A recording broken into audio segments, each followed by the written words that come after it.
Hello again, welcome back to another video where kind of going through a little bit of a series here where we're talking about some improvements and a few things that I personally would like to see in Destiny. I do want to take a moment and thank and show appreciation towards those who have interacted with the previous videos and watched those and are leaving feedback, as reading your comments is definitely giving me some ideas regarding things that maybe need further discussion and some real improvement that the community at large wants to see from this game. So I appreciate the involvement in some of those previous videos. Today, I do want to talk about something that I'm specifically really invested in from playing other games similar to Destiny and seeing how well this aspect is kind of pulled off in those games, unlike Destiny. So this one is definitely important to me, and that is kind of reviving the open world in Destiny. So Destiny 2, for those of you who have played the game, has beautiful destinations, and the destinations often do have the lore and the story kind of intertwined in those destinations through the questing, through the bounties, and through the patrols and all the different things you can do in these activities. Now, a lot of key aspects from, these big multiplayer games that have these open kind of areas are missing or really in desperate need of some revision and some major facelift in Destiny as far as the open world goes. And when I'm referring to the open world, for those of you who may be uncertain, I'm referring to being able to load, into any destination in the game, and it's a patrol space. You can run around, you can find public events. Sometimes when you're doing missions or strikes, you might run through the public space and see other players who are just patrolling. This is the open world that I'm referring to that I think could use some major help in Destiny.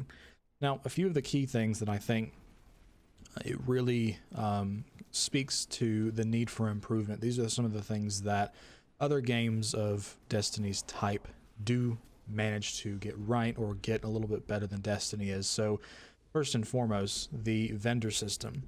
Every destination in Destiny kind of has a faction or a vendor that, as you complete certain activities and do a lot of the times specific things on that destination, you will sort of go through a single progression track and unlock some upgrades while you're on that destination.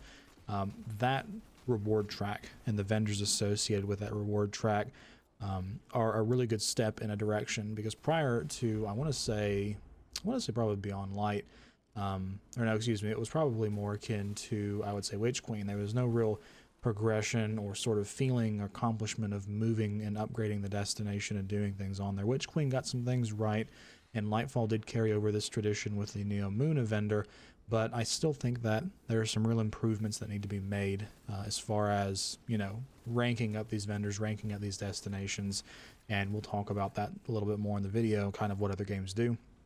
I think another really missed aspect of the open world is a lack of true world bosses.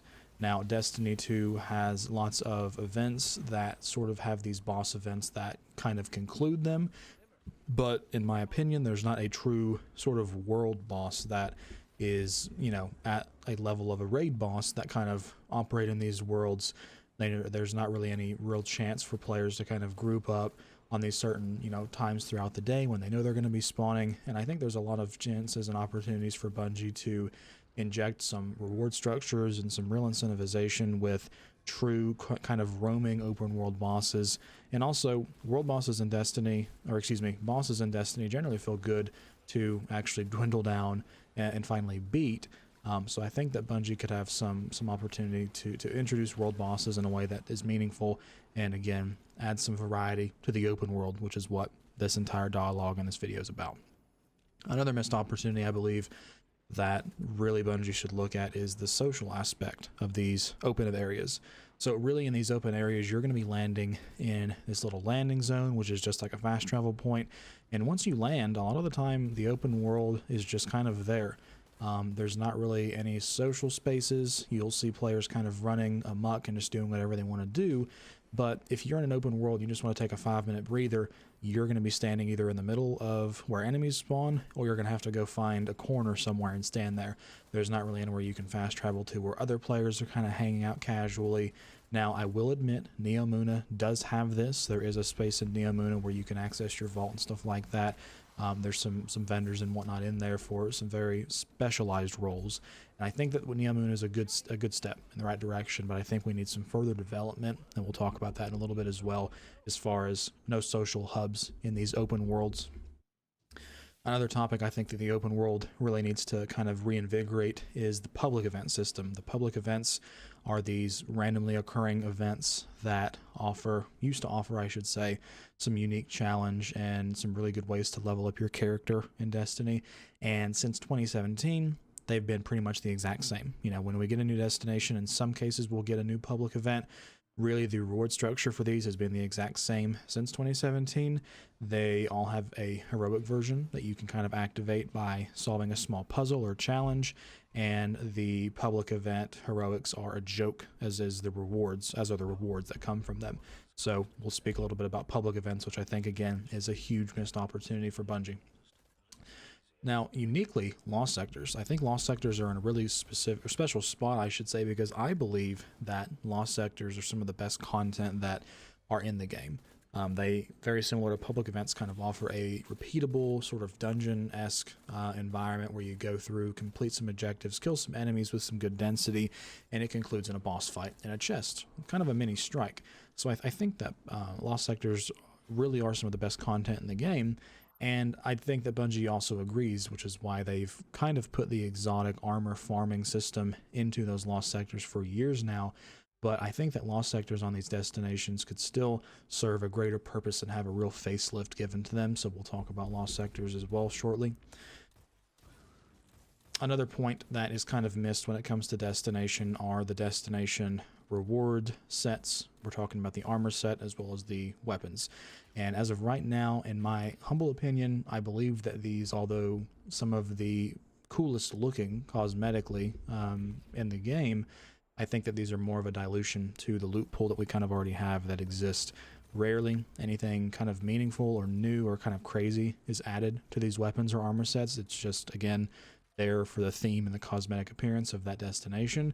They're just kind of more weapons and armor to throw in the vault. I think destination weapons have a really awesome role and could have a really awesome role and unique position in the game. So I have a few suggestions that I think should be kind of looked at as far as what their purpose is. And finally, the last topic about the open world, which kind of has a few things built into it. But the open world in games like this are an opportune place for Bungie to introduce horizontal progression systems, side activities into the game, such as, gathering, exploring, community events and activities. Fishing is something that was added during Season of the Deep, and I think that fishing, when it was added, was one thing that was added to Destiny in a long time. Now, even though it was short-lived, it got the community sort of energized and excited in a goofy, fun game, the way that you would expect a video game to do. It was exciting, energizing. It was kind of quirky. It was cool, only for a few really weeks. But I think that was an experiment that, if some further development and investment was given to something like fishing, across the game, if we have 4 or 5 different things similar to fishing, you're going to add some variety and some spice to these activities in these open worlds. So open world progression, adding some systems into these open worlds like that aren't just run around and kill things. I think that there's some opportunity there for Bungie to introduce some things. So again, we'll talk about that too. So another thing, that kind of wraps everything I just went through, some of the key topics and issues that I have with the open world of Destiny, keeping all of that in mind. The players in the mid to end game sort of level of skill, they need to have some incentive to spend time in the open world of Destiny. The recent zones in Neomuna and Witch Queen have done a little bit of a better job as far as bringing characters into those areas, as I know specifically with Neomuna there were some pretty difficult activities added to the open world where you could get some exotics and some unique things to drop. But really those, in my opinion, were too far and few. There's only, I think, one that happens on Neomuna, and it is kind of a rare thing to happen. It doesn't happen all day. But I think that there, needs to be some investment, and, some of the systems that exist in the open world, if given some proper updates, could really see an influx of players into these activities, including endgame players. Endgame players rely on a lot of things that, you know, normal players just do. For instance, as an endgame player, I take for granted, you know, currencies. I have a lot of currencies stashed away over the years. Engrams I have stashed away, weapons I have stashed away. But, you know, there's never a reason for me to go out and get or grind for any of these things. And to be honest with you, if there was a need, some of those ways that I would rely to get those resources and currencies, you know, maybe aren't the way that I want to do it, or maybe there isn't a week where Raul is selling it for something I need. So, you know, there's lots of ways to get in-game players into these open world activities and systems. So we'll talk about a few of those hopefully here. And again, even if we're roping in the end game and the mid game players, if something is roping them in, then it's probably also going to rope in the casuals as well. So a few goals in mind when I'm kind of going over some of my thoughts and suggestions that I have for Bungie regarding, you know, fixing the open world, adding some life to it. Really incentivize, you know, the time that you put into being in the open world to, you know, what you're getting out of it. At every single time that you're doing something, spending a foot in the open world, you should have some kind of progress or feeling of progression that you're getting in the rewards you're getting, or in the upgrade systems that you're interacting with, or the systems in the game that you're interacting with while on that open world. Injecting some new life into the existing systems. You know, I definitely am not going to be here saying Bungie needs to build all new content for these open worlds. You know, they probably spend countless amounts of time building them to start with. The last thing that I want to do is kind of seem, you know, unrealistic and expect them to build, you know, all kinds of crazy stuff for these outdoor areas. The outdoor area is built. A lot of the time you're going to be bringing in some public event systems that work similarly on other planets. You're going to be incorporating a lot of systems that already exist and have been built. Why not take, you know, some time to update those? And definitely don't pull resources off expansions and seasons to do these things, but I tried to think of suggestions that, you know, take existing systems in the game and breathe life into them instead of just thinking of entirely new things. So that was one goal, is trying to minimize, you know, Bungie pulling resources from other areas of the game to accomplish some of these things. Another kind of goal is, you know, inspire players to kind of communicate and collaborate out in the world of the, you know, the open worlds of Destiny.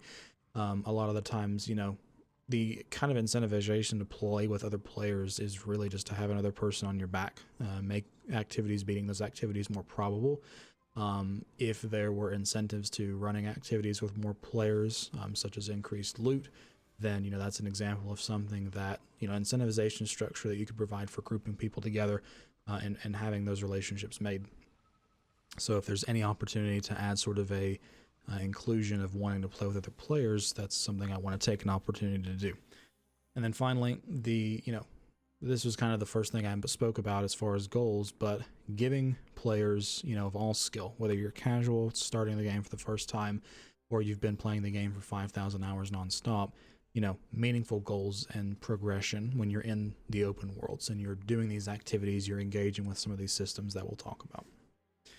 So those are kind of the goals I've laid out as you know, as I was thinking about some of these solutions and whatnot, and revamps to the existing systems in the game.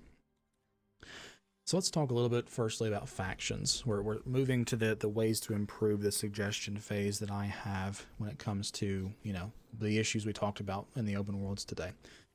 So the factions, the destination vendor, you know, whatever you want to call it, you know, every time we get a destination, we do have a vendor that has, you know, bounties and a reward track that is very similar in all of them.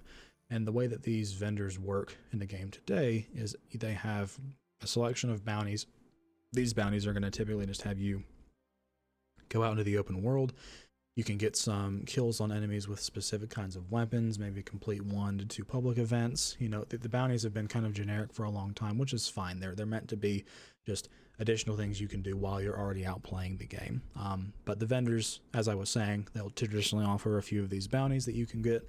Then they'll usually have a reward track, which as you perform bounties and you perform certain activities on that destination, like patrols, you will kind of fill up and rank up that vendor, and you'll get those rewards. And a lot of the time those rewards are either bundles of currency, maybe a few of the destination weapons from that destination, And in some cases, you'll get some engrams that will offer some power bumps and some power spikes if you are a player who is leveling your character. That's typically what the reward track has been for a lot of these destinations. Now, the Neomuna destination, as well as the Witch Queen destination, there was a secondary track that had some upgrade paths that were giving some small bonuses for doing certain activities, but by no means was there anything in here kind of crazy that really drove the players to, go after them and try to find the most efficient ways to grind, these reputations. And there's also not, much variety or player choice. Every single player levels these vendors up the same kind of way. There's no variety or, player choice driving, how they're choosing to, form and spend the experience they're getting on these destinations. And I think that's an opportunity that Bungie could act on. So first and foremost, I think that an improvement that could be made for the faction systems in these open worlds is that the bounties, the available quests from these kinds of vendors, as well as the the asks or the objectives they ask of you that provide faction experience, should be something that the player can access from anywhere on the destination. For the last few years, if you want bounties on that destination, if you want to speak to the vendor about specific kinds of ranks or anything like that, you have to go to the vendor themselves and speak to them. Now, although it does seem like sort of a obvious thing, a lot of the time these destinations will have only one or two patrol zones, or landing zones, and then once you fast travel to that landing zone, you have to spend a long time, what I consider to be, a long time or wasted time traveling back to where you were. So being able to access the vendor screens and the screens regarding the menus for how you're performing on this destination, doing bounties, what's your rank, what have you unlocked, I feel like it would make sense to give players added functionality to access those things, where they're on the destination. This doesn't mean they can access it everywhere, but perhaps there's terminals, or perhaps there are sort of lieutenants of these factions that we're interacting with that you can speak to at various locations around the map to access what we've spoke about. So just a quality of life thing that gives players, an ease of use of accessing the destination relevant things, the bounties. Also added in Neomuna is the vault, as well as the postmaster. So accessing those across the destination would also prove valuable as well.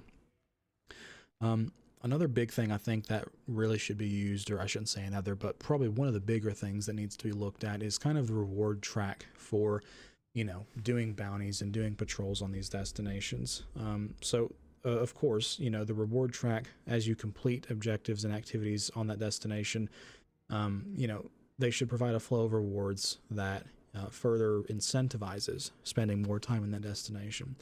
So one approach that I think actually would be interesting is to take the seasonal model that players were kind of grown accustomed to for years and kind of ask the seasonal model to not follow this system. There was a system of rewards and sort of a reward track and upgrade system that the seasons had, and I think it would be interesting to add this track into the destination vendors. And this track would be very similar in that, as you level up and do certain activities on that destination, you get vendor ranks. You could go into this menu that would offer some, unique upgrade nodes, and you could even further upgrade these nodes. For instance, if there was a node where while you were on this location, you were getting, increased glimmer gains by 5%. You could put a few points in that if you wanted to bump it up to 20, 30, 40, 50%. And, there could be 20, 30 of these different upgrade nodes that offer some, extra gameplay enhancements while they're on that destination. I think it's also crucial that, this is not something that would be time gated. It would be something that players would have sort of a long-term grind to put the experience they're getting from these planets and kind of pick and choose, what aspects of being on this planet do you want to, have an increase on? Do you want to gather currencies faster whenever you gather destination materials? Do you want extra chances for, extra drops of those? Do you want to have extra efficiency when you're doing public events in certain ways? There's lots of different nodes and ways to increase the player efficiency while they're on that planet. And these could be self-isolated upgrades that only happen when they're on that planet. Of course, if you leave the planet, leave that destination, those would no longer adhere to you. Really incentivizing players, picking as a destination making it their own, spending investment, and on that upgrade tree. A few other ideas, just to give example, there could be increased destination gear drop rates, and maybe even the ability to kind of prioritize what kind of stats are going to drop from armor while you're on that destination. There could also be the option for spending this destination experience or currency on consumables that, you know, increase certain combat stats, and you can only use these on this destination. They're only effective on that destination.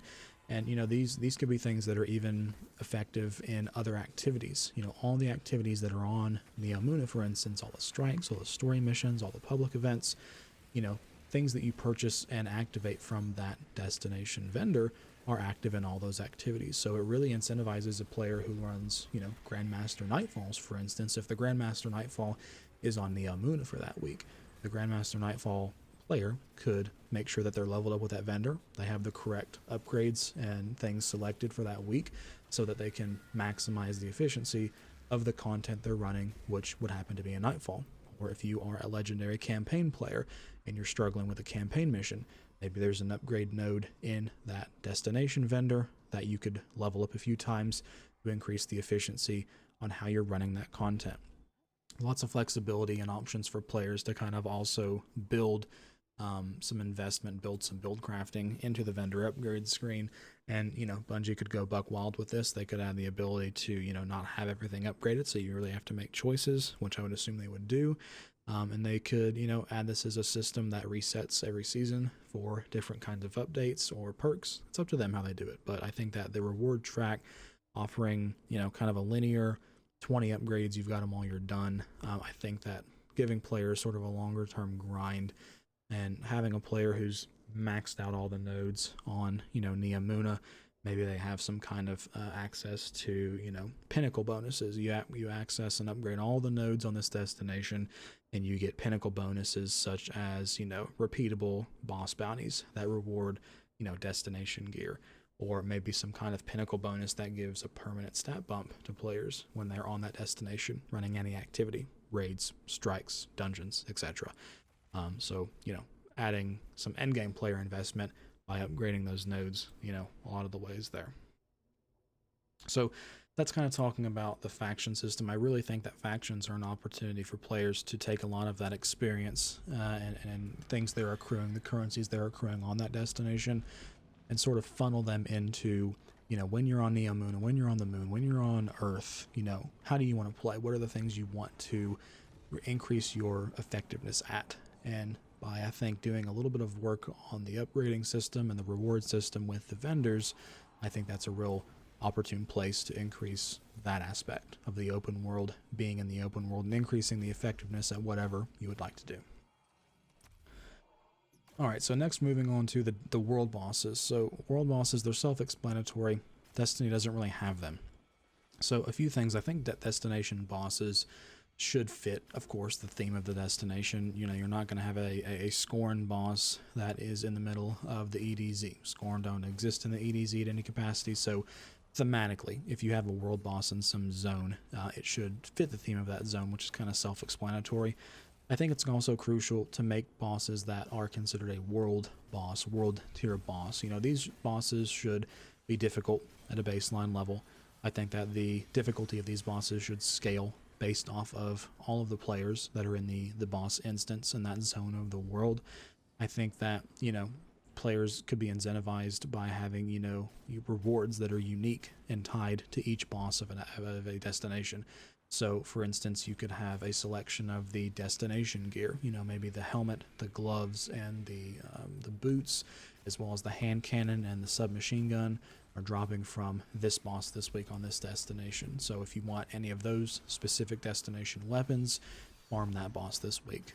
And then you can also make sure that, you know, those aren't just normal weapons. Maybe the weapons will drop with perks that normally don't drop on those weapons, and maybe even give players who farm the armor from those bosses the ability to kind of choose what stats they want those armors to, what stats they want, you know, to go into the armor.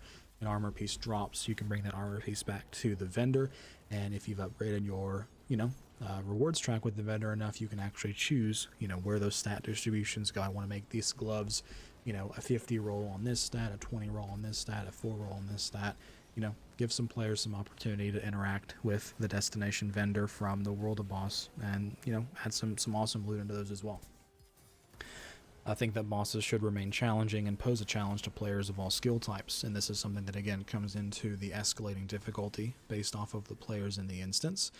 I think also as well the way that Neomuna did the sort of contest mode all the time, where no matter what level you are in Neomuna, the enemies are always going to be swords to you. So I think that keeping that content challenging is key if you are going to offer some unique rewards that you can only get from that destination. So I think that world bosses in Destiny just make sense. These bosses walk from zone to zone. Each one has its own unique loot table that rotates weekly. The weapons drop with maybe some crazy perk combinations or some different things. And I also think that the armor itself should drop with really high stats, or perhaps the ability even for players to focus those stats if they've unlocked that node option at the destination vendor. So there you go, just feeding the systems back to each other as a way to kind of show some continuity. Moving on to the next thing we talked about, which is the shared world aspect of Destiny. The shared world aspect really needs to make use of these shared worlds, these large open environments. And I think that one of the key ways to do this is by injecting these social hubs, these social opportunities into the destinations themselves. Locations that provide quest destination vendors should be social locations. You shouldn't be able to shoot your weapon in these. You should see other players there in large quantities when you're there. I know that Bungie is adding the in-game LFG menu next season. This would be an opportune place to have sort of a terminal or a set area for people who are doing LFG. And this LFG system could be tied directly in the ability to invite people and run right out the door into the open world and complete the content that you matched to complete. Social hubs should be meeting points, and these meeting points could be sprinkled around the map. They could offer different vendors that sell destination themed weapons and armor with different kind of stat focuses that rotate daily and weekly. Vendors who sell these armor sets and weapon sets, they could take various forms of currencies that are only available, and really visible on that destination. I think Bungie could probably form a system where you gather some kind of special plant from Neomuna. It's not in your inventory, it's just you go to the vendor, you can see the currencies that you have available there, and they don't go with you everywhere. I think that having a game with lots of currencies is fine and honestly exciting to me. And you can tie those currencies to the vendors themselves. They don't have to go with you everywhere. No reason to confuse players by adding those things. I think that there's a way to inject those types of systems with that depth and complexity without confusing the player. The social destinations, I think another key point is also offering some small player interactions that are fun minigames, such as the soccer field from the farm. You could have small things such as the shooting range or the damage testing arena from the Season of Opulence trophy room. Small little areas such as those that offer players the ability to, talk about their builds or compete in soccer or shooting games, whatever you want to do. And another thing, the social hubs, these are going to be things that offer, players the ability to see players in the game. I can't tell you how many times I'm running in the open world driving my Sparrow, and I will maybe see 1 to 2 people when I cross 2 or 3 zones. And I think that having these social spaces kind of dotted around the map offer, some unique chances for players to run into other people. And another thing that I brought up earlier is if you have to step away from the game for a moment, you don't want to go to orbit, where do you go? You run to a corner and hide. Or you hope there's no enemies near you. In every direction there should be, a social hub within walking distance, 2 or 3 minutes, drive that way, drive this way. You're there with a few players, protected. They see you see them, you're just chilling, and then who knows, maybe you get back, they want to party up and go group and do whatever you're doing in an open world. So I think that social hubs provide a few aspects to Destiny. I think that, if properly introduced, could add to that shared world experience, because a lot of the times that shared world does seem kind of barren, unless I'm at the tower. And if you have sort of many social towers littered around these destinations and maps, it could make a pretty big incentive in the morale of players to group up and interact with other people. All right, let's talk about public events. So this is going to be a little bit of a lengthier one. There's lots of suggestions and things that I have for public events. So public events have been relatively simple and the same in the game since 2017.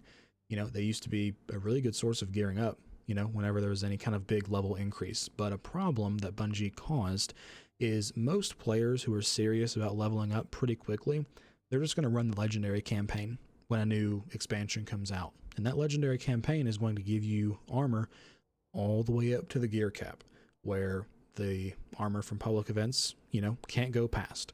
So used to, when a new expansion would come out, I would go run public events because you'd get 2 or 3 blues. Those 2 or 3 blues would have some pretty good power bumps, and I would do that for a couple hours to, make some gains. But now that doesn't happen. And between seasons, it doesn't happen either. There's no reason to grind for power because power never goes up in Destiny. So public events in Destiny, on the destinations, they need to be kind of a big deal again. I do remember when the game first came out, public events offering some pretty cool, awesome things for Destiny. If you came from Destiny 1, public events were things that did happen, but they were unpredictable. You did not have these kind of trackers the same way that you had trackers in Destiny 2. I would also say that public events in Destiny 1 were, more rare, and they were more tied to quests. I believe there was a quest in Destiny 1 after the Forsaken where you had to do this Taken War, and you had to go to these planets. You had to hope that there would be a public event that would randomly happen, and at the ending of this public event would be a boss, and hopefully you could kill this Taken boss to complete this quest. And if you didn't kill it, you'd probably have to wait a few hours before he could spawn again at this public event. So if you came from Destiny 1, public events were something that when they happened were awesome. They were hard in Destiny 1, and they were also tied to questing and some pretty important, progression systems. And in Destiny 2, kind of all those aspects were flipped. Public events are everywhere. You can track them to know exactly when they're going to fall, and they're not really tied to any important quests or anything, decisive or impactful in the game. So they need to be a big deal. So a few ways to make them a big deal. First and foremost, the difficulty needs to be turned up. I think that, they need to have some of the unique enemies in the game. Mini bosses, champions need to be injected into these public events to, add some interesting gameplay elements and some new challenges into the game. I think that, public events are also a really great opportunity to, re-inject loot into the game from previous seasons and expansions. I think that's an immediate way to get people to ground these all across the solar system if there's some rewards that are in them that players haven't seen for a while. I can tell you that, talking about the main reason to run public events used to be for leveling, but in Glimmer is also one thing that public events do give you a pretty good stream of, I will admit, but most people who are serious about the game just go to Raoul if they need Glimmer. So I think you have to provide some kind of reward that players will care about that is A, not related to leveling, because leveling in Destiny is not a problem, and B, it has to be something that's not really currency based, because the only real currencies in the game that players need, most players who are serious can get them in other ways. I think that an immediate way is to, provide loot that's been removed from the game into those public events. And, immediately you're going to have players talking about reskins, talking about reusing these guns. To be quite honest with you, people are going to go for them if they're cool. People are going to go for them if you reintroduce them with different perk combinations. People are going to go for them if you introduce, specific rewards that can only be gotten from public events. And these are on rotators weekly. I think that public events are, again, a unique way to introduce loot that's been removed from the game, or new world weapons that are rare drops can be added to these public events as well. So I think that adding some loot into these public events that's not just a blue that doesn't give you anything and a few thousand Glimmer is definitely needed as well.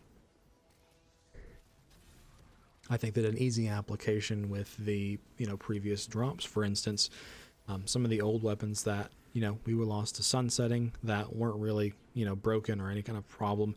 For instance, think about how crazy it would be if you play Destiny and you understand, the weapons from Season of Dawn. Season of Dawn was a while ago. The weapons from that season got sunset.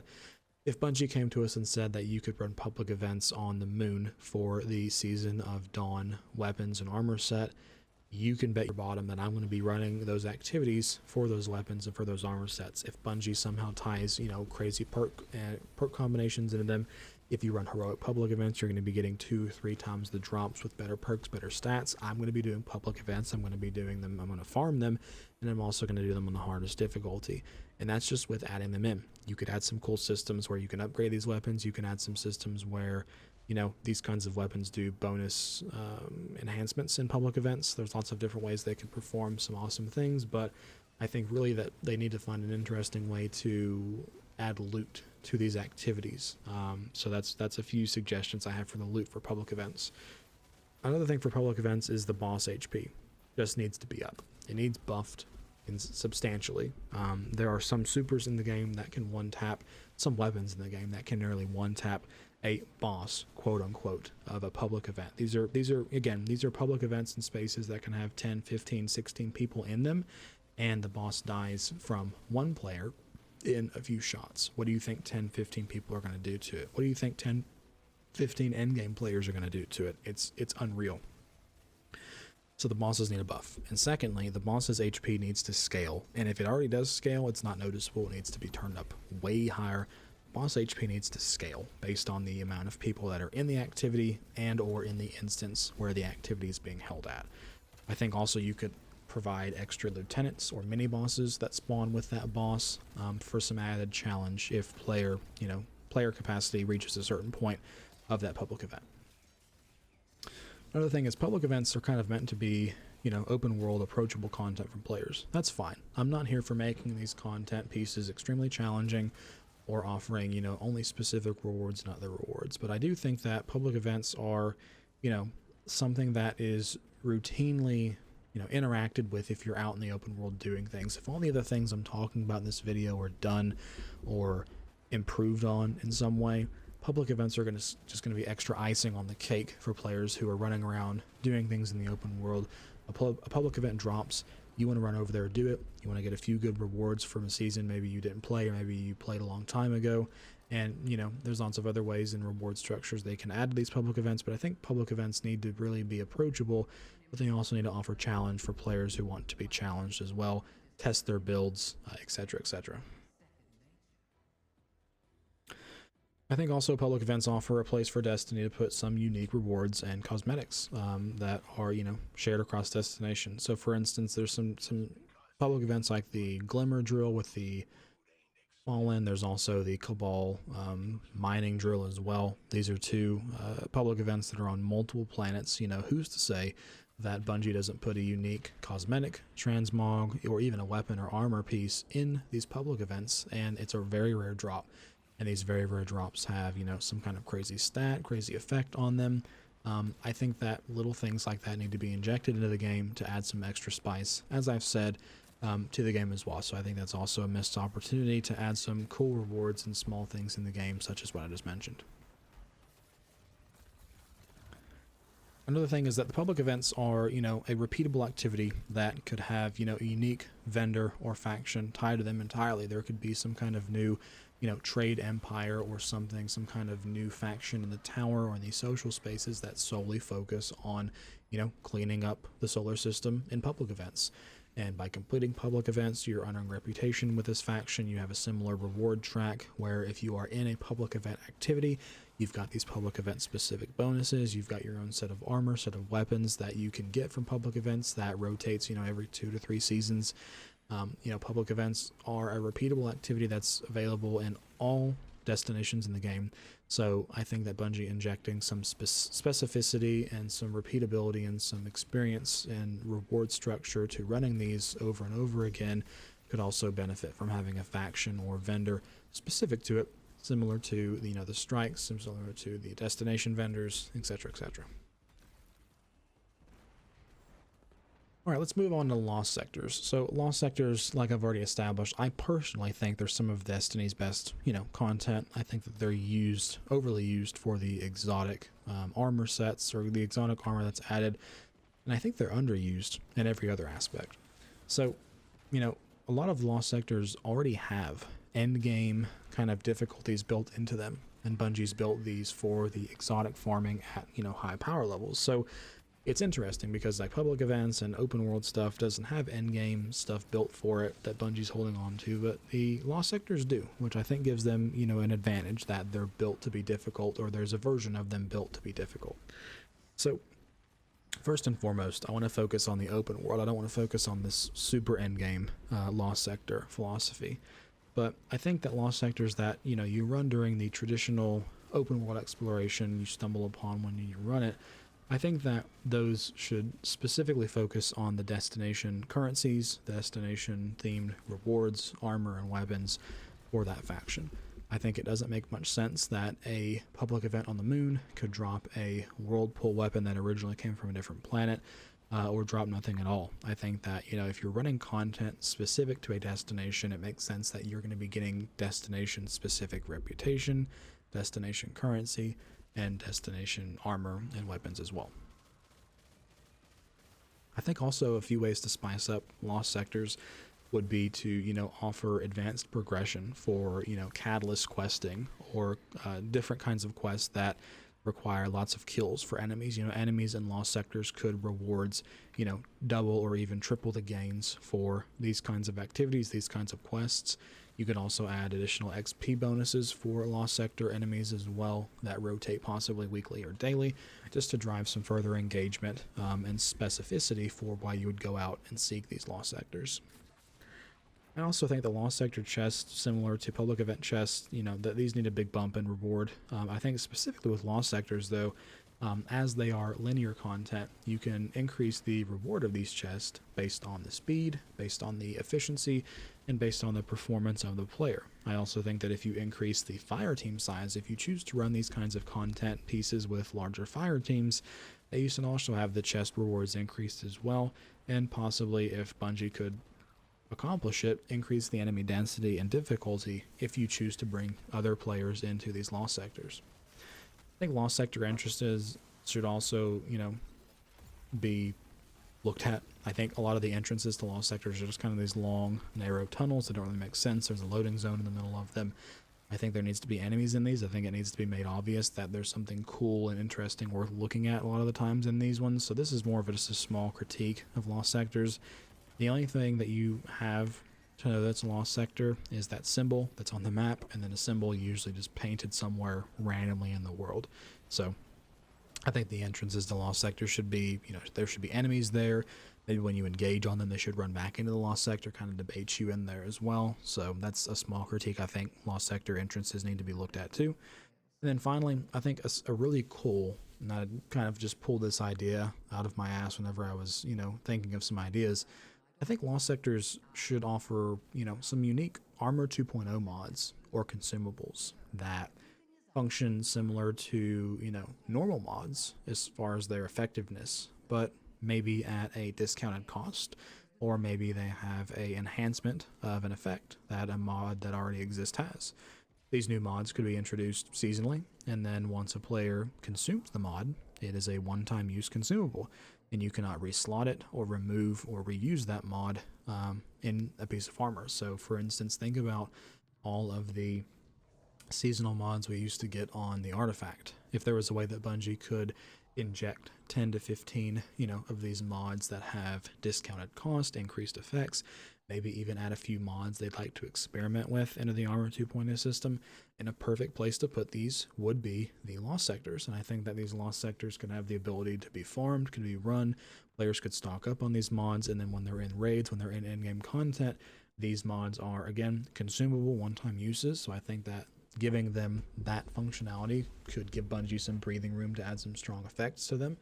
And I think that once a player puts slots into their armor, puts the cost into their armor, if they want to remove that, then it removes, they have to go back to that content, reform it, but of course add some other rewards as well to those chests, like we've already established with the destination weapons and armor, and of course increase the drop chances or the drop rates of these based on, you know, the efficiency of the chest as well as the size of it, which again you can increase by, you know, being a better player, running through that activity faster, or running it with a fire team. Moving on to another point of the open world that I think we definitely need to take a look at, and that is the destination armor sets and weapons. And, you know, typically special in the appearance and the theme, but other than that, nothing really. I can't remember any of these weapons in previous years that really stand out. I've already made a video about the loot in Destiny being kind of underwhelming, but I think Destination gear has, some real potential for some options that Bungie could do to really spice it up. So first and foremost, I think Destination armor and weapons should offer some unique gameplay enhancements when you use these weapons and armor on the respective destination they came with. I think, for example, destination origin traits, or the weapon origin traits, should be much more noticeable and effective on the destination in all PvE activities. So if you want to be a more effective player, grind the destination armor and weapon sets. If you're going to be running a raid on that destination, you could use these to a stronger effect as they're on that destination. They're going to have some strong effects. I think also destination armor should offer some unique bonuses when you're wearing it while you're on that destination, such as increased experience, upgrade currency acquisition, etc., etc. Allow players to pick and choose unique perks for utility in combat, such as, increased damage with this weapon type while you're on this destination wearing the destination armor, or perhaps increased rewards from this activity on this destination with stacking effects. With every piece of armor you wear, the effect of this goes up and up and up. I also think that destination weapons and armor should deliver some awesome gameplay moments using some of these enhancements that are only to be had while you're on the destination they came with. This is for balancing purposes. Bring that weapon anywhere else in the game, they function and behave as a normal weapon.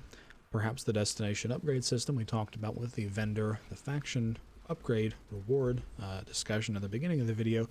Perhaps players, if they invest enough, could unlock a pinnacle perk where they increase the effectiveness of these weapons on other planets and other destinations akin to how they function on that planet. Again, just an idea. Could be unbalanced, but could be fun too. Who knows? Finally, last thing we'll talk about here, and we'll wrap things up. Let's talk about the open world in Destiny being, really prime real estate for horizontal progression systems and opportunities to be added to Destiny. The games within games idea captivates, players of your game and really gives new life into the world of Destiny. And fishing, interestingly enough, I think was an experiment and a good step in this direction. I think that Bungie adding more areas to fish, more unique rewards in that system was a good idea. And I think that fishing is something that honestly could be expanded upon. Make it more of an evergreen system that offers rewards. And, every season that you add new weapons and armor, maybe tie those into the fishing system, maybe add some kind of upgrade system, or maybe even fishing as a way to get extra benefit or bonuses. When you fish on a destination, you're going to be getting extra experience or faction reputation with the fishing activity. Fishing as a way to increase that relatively fast. Again, trying to tie all these ideas together that I'm having here. I also think that, resources in Destiny have been previously just kind of a currency to trade in or upgrade weapons in Destiny 1. I think that gathering should have its own system in Destiny, for harvesting resources, for increasing the efficiency of your character to gather these resources, to locate them. I think that, you don't have to have the ability to craft anything with these, although it would be cool. But I think that, having these to trade these resources in for other currencies and rewards from the destination vendor or other vendors across the solar system. Perhaps you have, you're on a patrol space on Earth and you're in one of these social hubs we talked about with a few other players. A random vendor you find has a small bounty for you to bring this person, 50 of a helium filament from the moon. Go to the moon and you realize that your gathering acquisition on the moon maybe needs upgraded. You go speak to the vendor. You increase the acquisition of helium filaments, maybe with a consumable potion you buy for the next 30 minutes. Farm out 50 of that. Maybe there's increased mods you can put in your armor and your ghost that increase the acquisition of this. Well, maybe you kill enemies with precision shots, and you have chances for this currency to drop. Get 50, bring it back to the other vendor on that destination, and boom, you get a big increase of the vendor reputation for turning in the bounty, and you also get reputation from the original planet when you gathered the helium filaments there. Again, this is a system where we've included the horizontal progression of increasing your gathering skills by talking about the vendor system. We've also involved the social space that you randomly stumbled upon when you were on the moon or Mars or whatever planet I talked about, and then you added some kind of cross-pollination by a vendor on one planet asking you to gather this on one planet, bringing it back, and you get a big bump in experience and factions for both destinations. I also think that minigames should spring up weekly and daily in different zones, such as the soccer arena from the farm, or a few other minigames I'm sure Bungie could add into the game as well. I think vendors from different planets and destinations should have challenges for players to accomplish while they're on that open world for side rewards and progression. Sparrow challenges, races in the open world. Maybe you can catalog different kinds of plants or animals that are exclusively found on that destination or in certain zones in that destination. Reconning enemy movement and hotspots that, kind of change daily or weekly depending on, the time of day, the day of the week, and then reporting this information back to vendors for faction experience. So a few things in there kind of already exist in the patrol system that Bungie has, these little beacons that you can pick up and do these. And it just makes a little bit more of an involvement and a better feeling if whenever you do these, you're interacting with a vendor in a social space, you're accomplishing these, you're bringing these back, you're directly feeding into the faction upgrade system we've talked about and discussed, and, taking the patrol system that already exists, slightly modifying it to be, this vendor system, could also, or I guess could see some strong, player involvement in that patrol system. Another thing I think Destiny doesn't do very well, and this may not even be something that Bungie would want, is I think players should have an increased feeling of, leaving an impact in the world. An example of what I mean, this isn't necessarily something that Bungie should maybe do, but an example of what I mean is if you've ever played a game in the Dark Souls series or Elden Ring, players have the ability to leave a message just anywhere in the world about whatever they'd want to do or about whatever they want to say. And other players can read these messages. Sometimes these messages could be helpful. Sometimes these messages could be a bait to get the person who reads it killed. But I think there needs to be more, opportunities for players to kind of interact with the world and have other players, stumble upon something that another player did.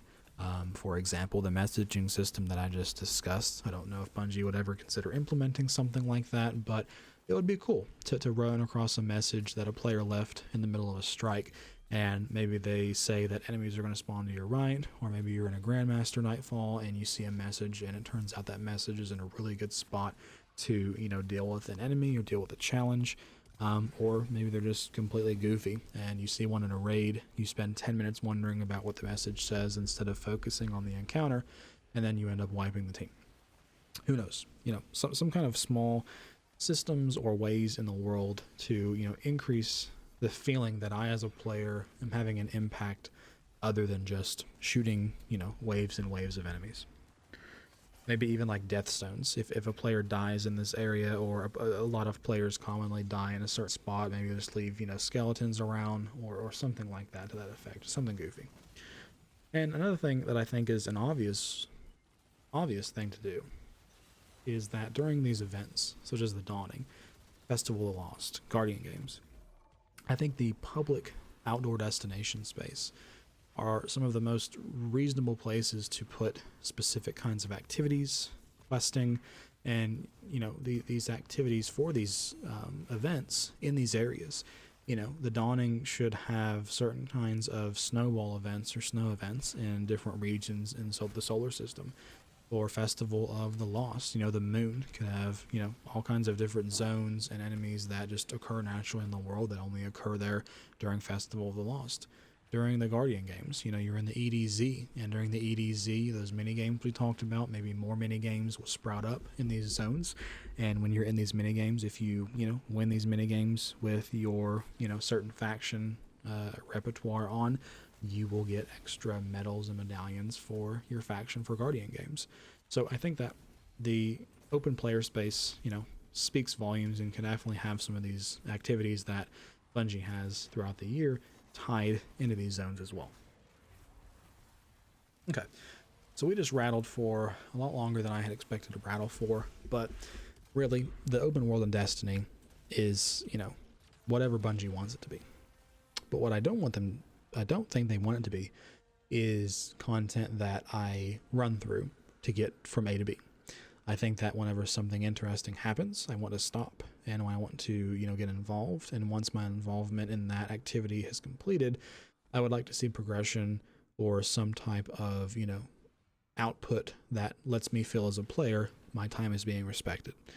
And I can't say that I felt that for the open worlds in Destiny in a really long time. And I think that as many cool weapons and armor sets there are in this game, I think that as many kind of systems that Bungie's implemented before and removed, I think there's lots of ways for Bungie to take what already exists in the game, shuffle it around a little bit, maybe put a small amount of new development time into it to add some new things, some very small new things, and you could really re-incentivize and reinvigorate, bring new life to the open world, and incentivize players to go out, explore, group up with people, run public events, run lost sectors, and give some incentive for endgame players to chase unique sources of unique rewards.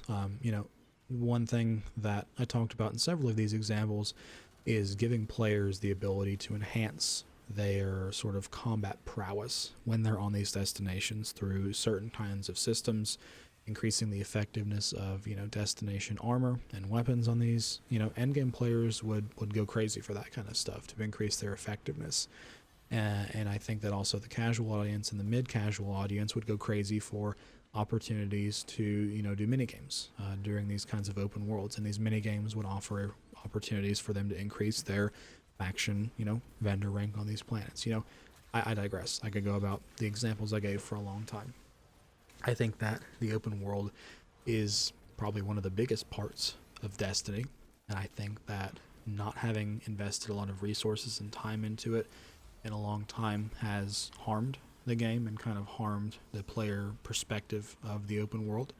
And I think that, again, reshuffling some of what's already been built in the game and prioritizing it for some time and giving it some small love and refreshment could go leaps and bounds as far as getting players out, running around, doing things with their friends, and having a good time in the world that I know Bungie spent a lot of time to create. Those are my ideas. Let me know what you think. Talk to you again soon.